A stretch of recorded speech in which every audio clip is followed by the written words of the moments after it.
Okay, good afternoon, everybody. Just a couple of things to start off with here. On behalf of the entire Department of Defense, Secretary extends our deepest condolences to the Rawat family, the Indian military, and the people of India after the tragic death of India's Chief of Defense Staff General Rawat in a helicopter crash. He left an indelible mark on the course of the U.S.-India defense partnership and was at the center of the Indian Armed Forces transformation into a more jointly integrated warfighting organization. The Secretary had the privilege of meeting with him earlier this year and really came to view him as a valued partner and a friend of the United States. Our thoughts and prayers are with the entire Rawat family as they lost other family members in this crash, and of course the families of all the victims of this terrible, terrible incident. We are deeply saddened by the loss. On a schedule note, the Secretary will meet tomorrow with Israeli Defense Minister Benny Gantz here at the Pentagon. As you can imagine, they plan to discuss the United States' commitment to Israel's security and shared concerns regarding Iran's nuclear provocations and destabilizing actions in the region.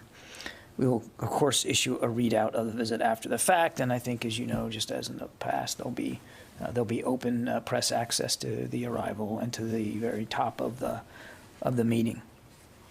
Also, I think, as you may have seen or heard, President Biden signed an executive order today entitled Catalyzing America's Clean Energy Economy Through Federal Sustainability that demonstrates how the United States will lead by example in tackling the climate crisis. And work is already underway across the Department of Defense to leverage scale and procurement power to drive clean, healthy, and resilient operations.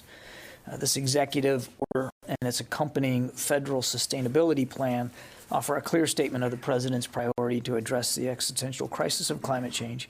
And as I think you all know, DOE is the largest greenhouse gas emitter in the federal government. And so we're committed to do our part. Our climate objectives, which we have laid down in our climate strategy, are well aligned with our mission goals. In fact, they are mutually reinforcing. Integrating clean energy can help enhance our resilience to all threats, including the effects of climate change. They can help reduce our greenhouse gas emissions and help us compete for the energy technologies that are essential to our future success. So you can read the Federal Sustainability Plan on sustainability.gov, and there's a fact sheet on whitehouse.gov where you'll find some highlights of the department's ongoing activities. And with that, we'll go to questions. Bob? Thank you, John. A couple quick questions on Ukraine.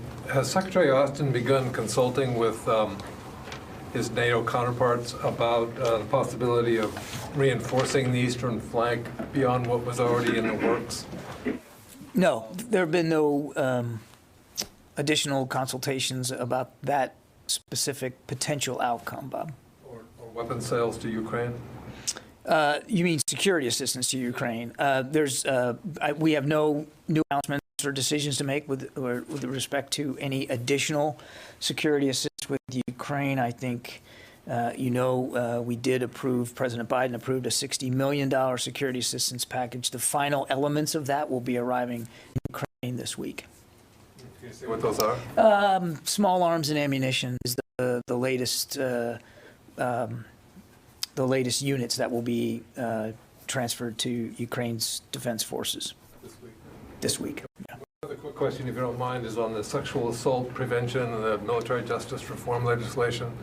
Can you say how far the Defense Department has gotten this year in implementing the changes that it has talked about in that regard? In other words, prior to the legislation?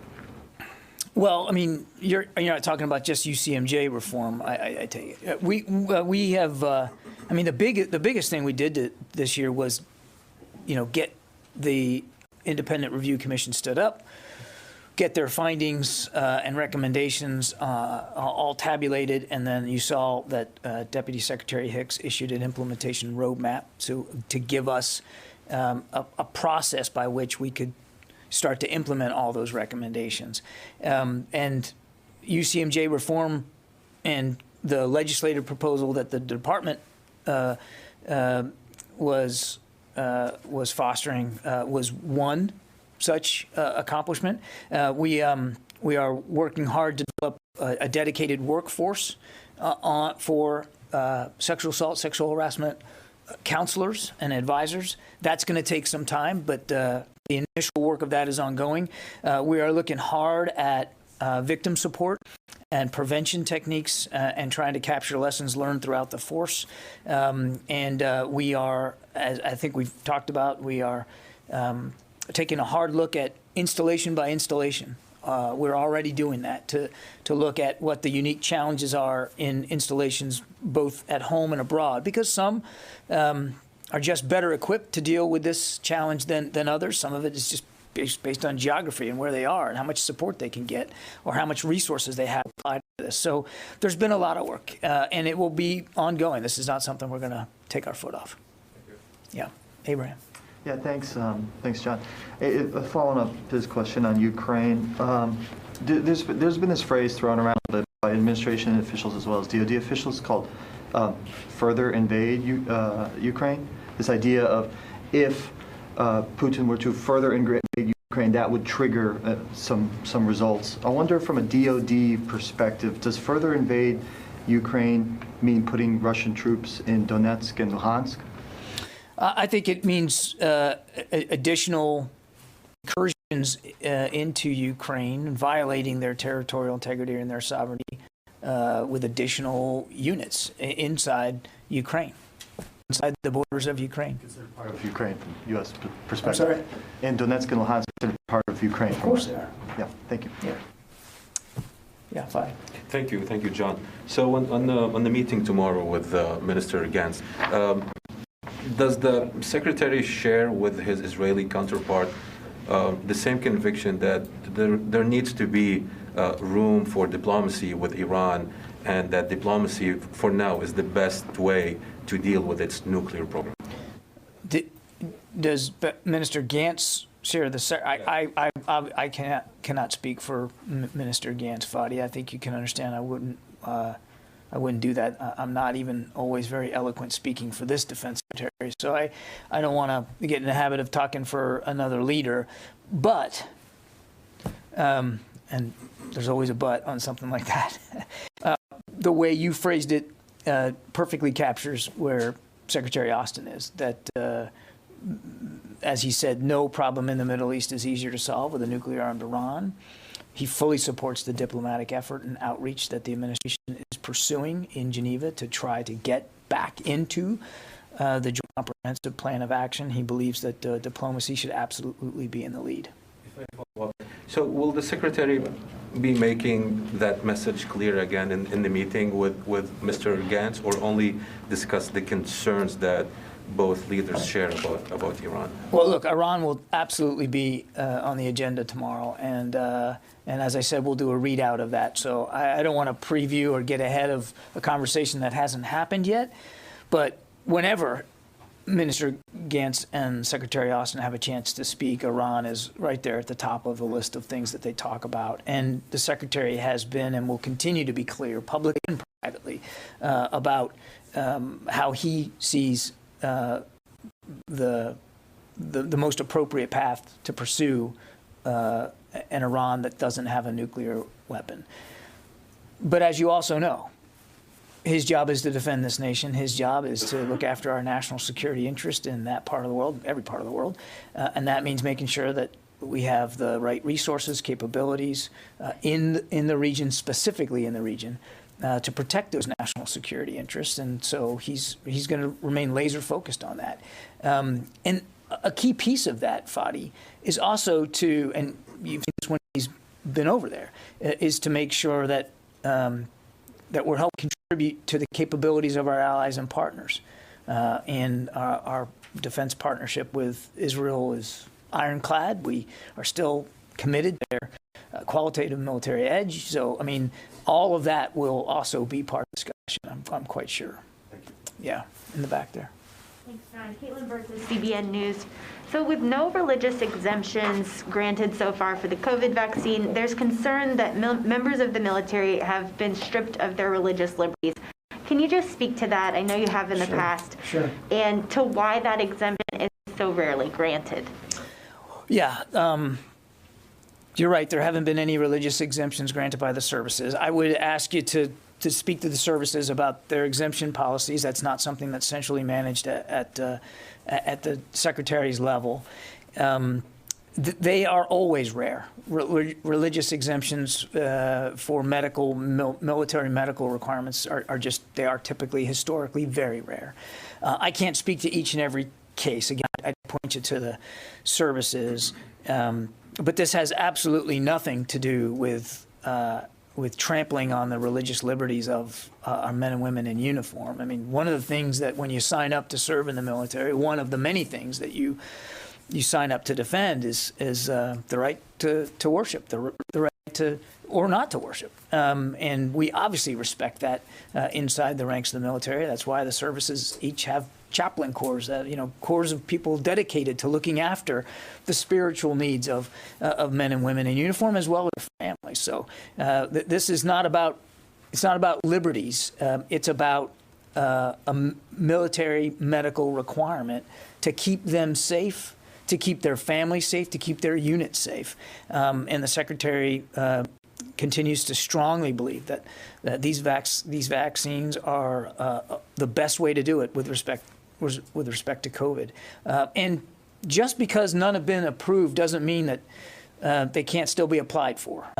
As we've said in the past, and not everybody. Look, there'll be some medical exemptions and people whose doctors don't want them to get the vaccine. We understand that.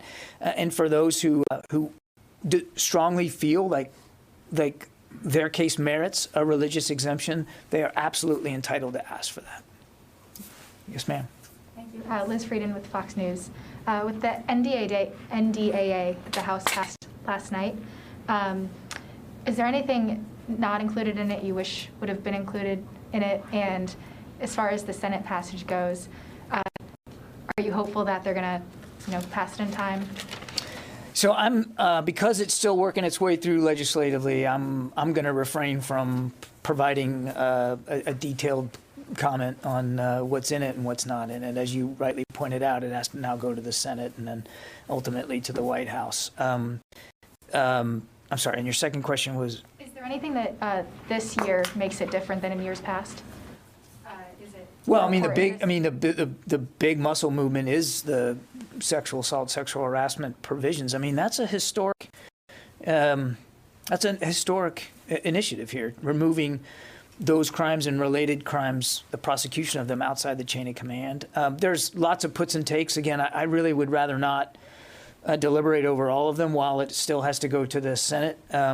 We stand by the budget that we submitted under President Biden's total budget back in the spring. Stand by every article in there and everything that we felt we needed. So I would point you back to our budget testimony in terms of where we are on all these various programs. I remember now. I think your second question was about how fast do we want this. Obviously, we'd like an appropriated budget as quickly as possible. You saw the Secretary commented on Monday about continuing resolutions. Now, that was about the prospect of a year long. I mean, we've got a CR now that gets us into February, but a CR is very limiting. It doesn't allow us to start new programs, and it ties our hands in other areas. So we would obviously like to see a budget NDAA passed as soon as possible. Thank you very much. And I have a question on a completely different topic. The fuel leakage at Red Hill in Honolulu. I was told the Navy's going to put out a statement today on it. But do you know anything about what their plan is moving forward, and how does it affect the fleets in the Pacific? What's the impact? Yeah. So let me first say that the Secretary is obviously aware of this issue, and he's following it closely. And nothing's more important to him or to the department, and I know the Navy feels this way as well, than the health and welfare of our people and their families. And obviously, we're all deeply concerned by the prospect that contaminated water would have found its way into on-base residences and into the daily lives and diets of our people. So it's of significant concern to the Secretary. Now, he's been in touch with the Secretary of the Navy. As you know, the Secretary of the Navy and the Chief of Naval Operations were out in Hawaii just a couple of days ago, doing town halls, talking to experts, trying to get their arms around this. I certainly won't get ahead of their investigative efforts or what decisions they might make. So I'll point you to the Navy for if, in fact, they're going to have some sort of announcement or something to speak to today. But it is something that the Secretary is very closely monitoring and very much in touch with Navy leaders on. Thank you. Yeah. Janie. Thank you, John. The commander of the U.S. Army in Japan, General Bowell, said at the annual forum yesterday that he called, hold on a second, I got something.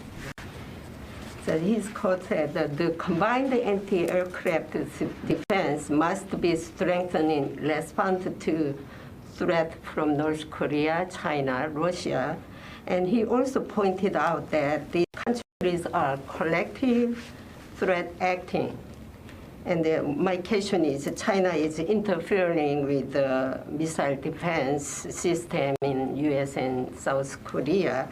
Are the missile defense system of the U.S. and South Korea effectively working against the threatening from those countries? This is the kind of capability that we not only believe we need in the region, but that we need to continually review and upgrade as necessary. And I think the general was speaking to that need, to that the importance of that capability. I think this all folds very significantly into the Secretary's vision of integrated deterrence, and you heard him talk about this out at the Reagan Forum. This fully netted effort to get capabilities and operational concepts working together with modern technology to help change the calculus of any would-be foe. And what you heard the Secretary talk about, and I think it gets to the General's point, that it's not just about U.S. joint forces and capabilities working together, but combined as well with our allies and partners. I won't talk to the specifics of defense systems on the peninsula, but as you well know, the Secretary was just out there, and he had a lot of good discussions with Minister Suh and President Moon about the defensive capabilities that we continue to have on the peninsula, and how we can keep those robust. And I would just tell you that it's not something we ever just sit back on and say, okay, it's perfect, we got it right, we're not going to change it. It's something that air and missile defense in particular is something that we always want to review and adjust as necessary. Thank you very much. You're welcome very much. Travis. Hey, John, thanks. I wanted to follow up on the UAP group that Deputy Secretary Hicks recently created, because there was some significant movement on Capitol Hill about it. Is that group currently active in collecting and analyzing data from the services? Or if it's not, is there some timeline of when it's expected to be fully stood up and operational? You know, Travis, I can't sit here and tell you for sure that there's been an initial kickoff meeting. I mean, the Deputy Secretary did launch and establish this group, and we talked about it last week, I think. So it is active. It's a real thing. I mean, when the Deputy Secretary signs out a memo establishing a group, then it is established. But I don't have an update for you today on sort of what the battle rhythm is and how they're getting their arms around this. It's important to remember, it's not like it's a board of directors, but it's really about a process through which we can better collect reports, assess them, analyze them, and then make recommendations to policymakers as a result of them. So I want you to think more process and procedure and less about it being some sort of stationary group that sits in an office somewhere and has daily meetings. It's really about making sure that we are doing a better job at collating the information. As you know, it was prior to this kind of coming in sporadically mostly from pilots in the Navy and the Air Force, and there wasn't a common set of rules and procedures for how that information was being taken in and analyzed. If I could just follow up on it, because there is legislation on the Hill that deals with how it would be collected and who would do the collecting. So I'm wondering about, the department is vast. What are the mechanisms that DoD is using to collect this information? Are there actual individuals that go out and get it? Or are individual units, all the units within the department, being educated on how it should be collected and how it should be filed? Can you talk at all about how that work is being done? Yeah, I mean, I think as we talked about when we rolled out this group, they will be focusing on proactively identifying objects. So how that's going to be done, I don't know. And they've just recently been established. But it's about trying to, again, actively identify objects rather than just focusing on objects that were already observed but not identified. So again, what that's going to look like, I don't know. Clearly, they're still going to be interested in reports that are organic and are coming in just intrinsically from pilots that see things that they can't identify. So, I mean, my supposition would be that it'd be a little bit of both, trying to find ways to, as I said, more proactively identify objects, also taking in reactive reports that we get from aviators. Okay, let me go to the phones here. Louis Martinez. Hey, John. You mentioned with regard to the Hawaii fuel incidents that the Secretary is monitoring it closely. Given that Hawaii has a large joint presence of the services, is there consideration maybe to expanding whatever looks are ongoing right there at Pearl Harbor beyond there to some of the other bases belonging to the other services? I don't think we're at that point right now. That's not to say we might not need to get to that point, but I think I think we need to be informed by what the Navy's learning here. And they have just launched an investigation into this, and I think that will greatly inform whether there needs to be something additional done to look at other bases across the force. That said, I don't want that to be interpreted as, we don't take issues of contamination seriously. We obviously do, and so there's an expectation that service leaders and base commanders, installation commanders, are constantly reviewing and looking at their own environmental standards and how those standards are being met, so that our families, our men and women and their families can reliably live on base and safely live on base. That's something that we expect leaders to do all the time. So I think we'll see what the Navy learns here. Again, he's monitoring this closely, and if there are other decisions that need to stem from what they learn, I'm sure he will listen closely to that kind of advice and counsel, and we'll do the right things. We'll do the things that we need to do to keep our people safe. We take this very seriously. The reports are deeply concerning of people having to ingest or be exposed to contaminated water in military housing. I mean, that is no small matter. So he's going to stay closely looped in with the Navy throughout this process. Yeah, so. Hello, John. I would like to go back to Bob's question about reinforcing the defense of the eastern flank of NATO. I understand there are no more consultations, but is the Pentagon actively preparing sending supplemental forces or troops or weapons? Well, I don't mean to leave you with the impression, I hope I didn't do that with my answer to Bob, that there's not going to be any more consultations. We continue to consult with allies and partners about what we're seeing.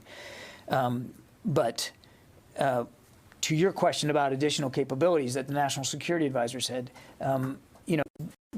we're not at that point right now. I mean, what Mr. Sullivan said was, if there is a further incursion and invasion into Ukraine, and if our NATO allies request additional capabilities to assist them with their own defensive needs or requirements, then we would positively look at those requests. So we're just not there yet, Sylvie. Okay. And still staying in the if, how long would it take between the request and the effective sending of troops or weapons? You won't like my answer, but it depends, right? I mean, it's going to depend on what the request is and how close those capabilities and resources are. I mean, we have, as you know from when we rolled out the Global Posture Review, we have a significant force presence in Europe already. And many of those units are on rotational deployments. They can be moved about fairly efficiently. So there's a lot of capability in-house already on the continent that General Walters has at his disposal. But again, it would all come down to what the request is. Not unlike the way we handle requests for forces here domestically, right? When another agency wants assistance from, whether it's the National Guard and vaccines or whether it's troops on the southwest border, there's a process to look at a request, to validate it, and then source it out. We're very good at that. And some of those can move faster than others, again, depending on the scope and the scale and the geography. Yeah, Eric. Still on Ukraine, has the U.S. government placed any conditions or restrictions on where, how, and when the Ukrainian military can use the Javelin anti-tank missiles that have been delivered so far?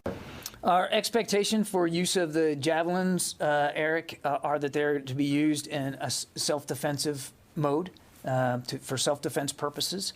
But there is no geographical restriction on where they can be used inside Ukraine. We expect them to use them responsibly and for purposes of self-defense.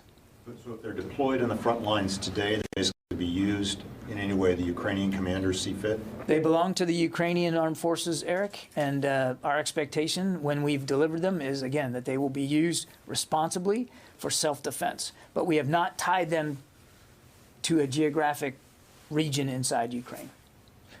And we would expect, I mean, you didn't ask this, but I mean, all the articles that we have provided in security assistance packages, just like I told Bob, there's another package arriving this week with small arms and ammunition. Everything that we're providing, we expect them to use responsibly and for their own self-defense.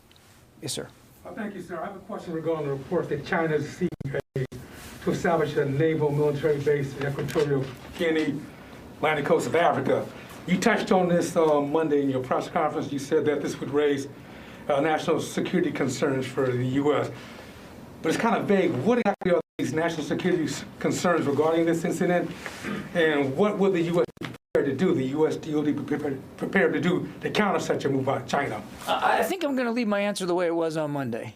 I think I'm just going to leave it there, if you don't mind.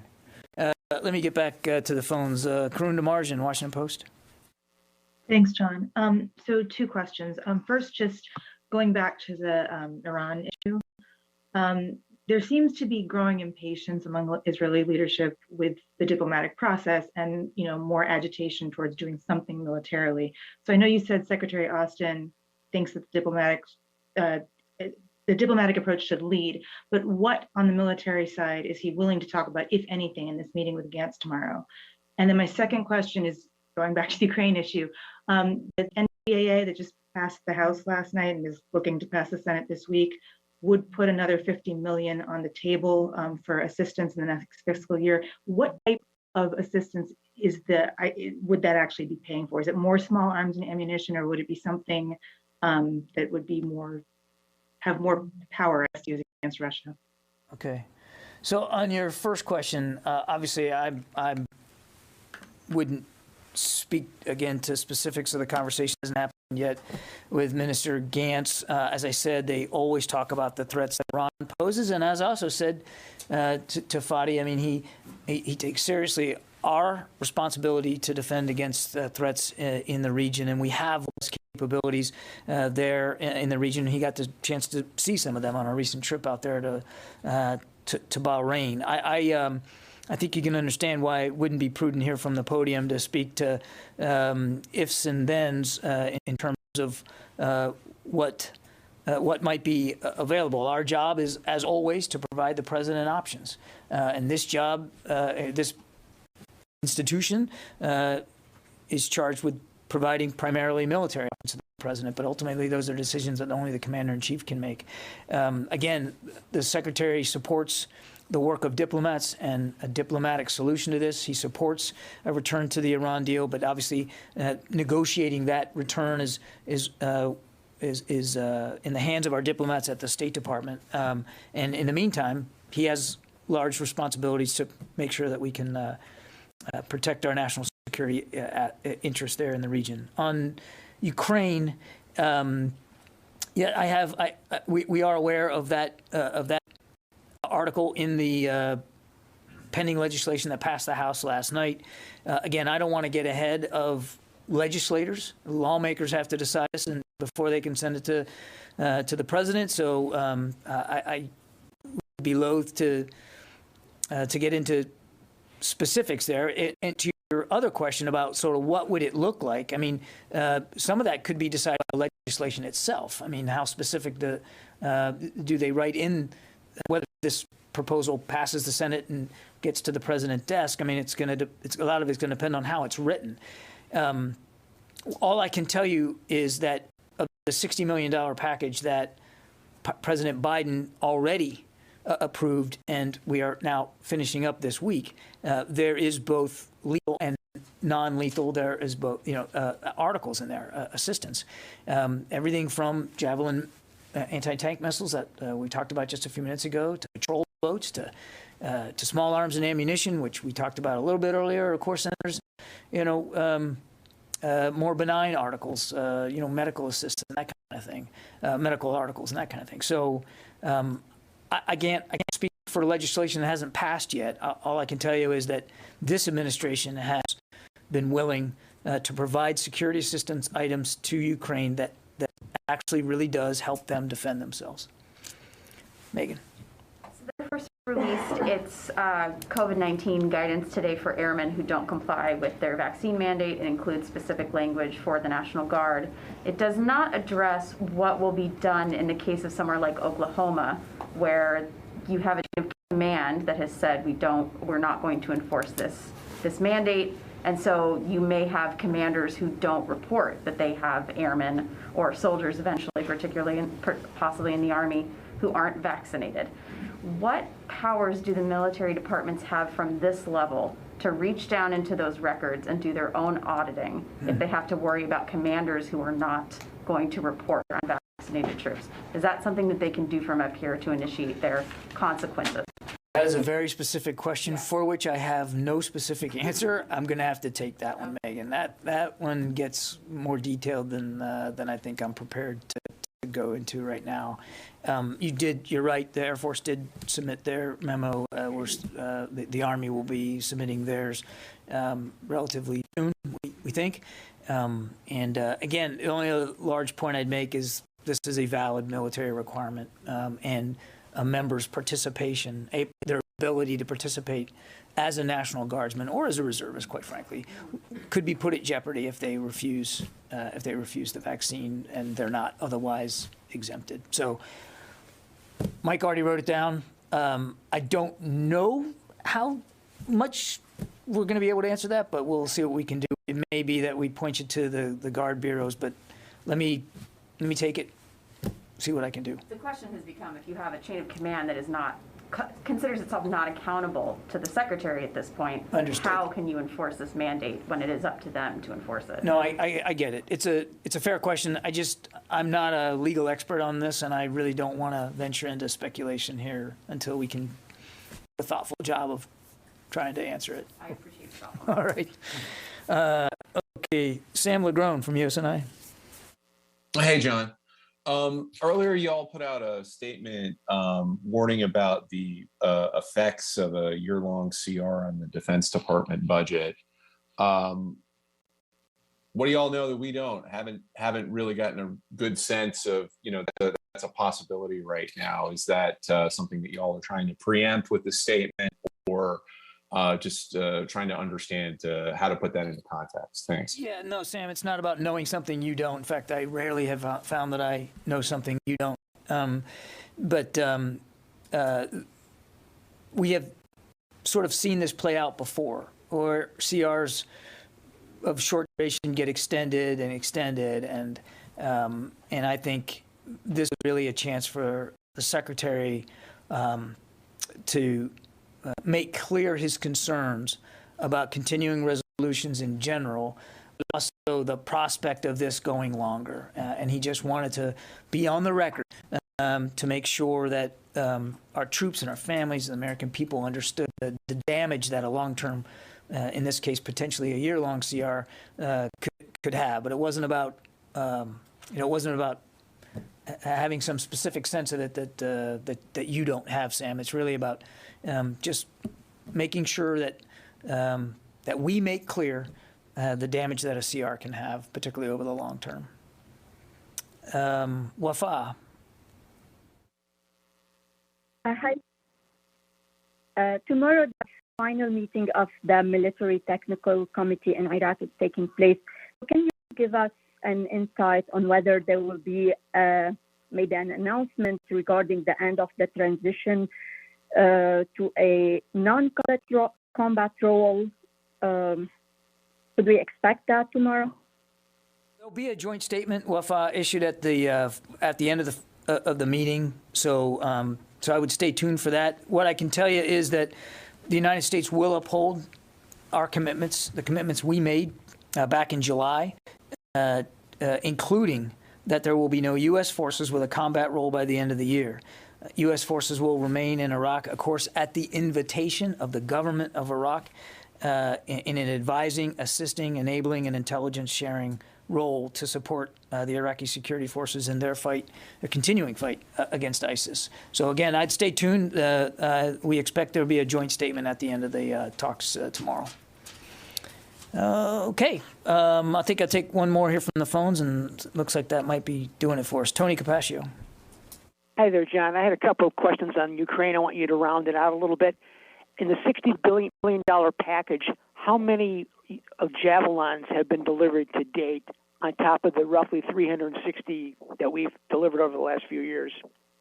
I have an exact number for you on that, Tony. You do or do not? Do not have an exact number for you on that. All right. Can you take that as a question then? You said you had another one? Yeah. Has DOD made an additional recommendation to the White House that anything else be sent? Since November 1st, when tensions started roiling again over there. Look, I think, as you know, Tony, we're a planning organization, and we try to think through all manner of contingencies here. I won't detail interagency conversations one way or the other with respect to an additional security assistance package. You heard the National Security Advisor yesterday talk about this in broad terms, that's certainly an option, a possibility, should there be a further incursion in Ukraine. But there's been no decisions made about that, Tony. Not only a decision to do it or not to do it, but if to do it, what would that look like? I think those kinds of discussions are ongoing, and we're just not at that point right now. Okay. Thanks, everybody. I appreciate giving them more aid if Russia invades. I mean, why not give it before Russia invades? I mean, somebody might ask you that. Somebody might ask that. Yes, you're right, Tony. Somebody might ask that, but you didn't ask that, so I think I'm going to leave it where I left it. Thanks, everybody. Appreciate it. Have a good day.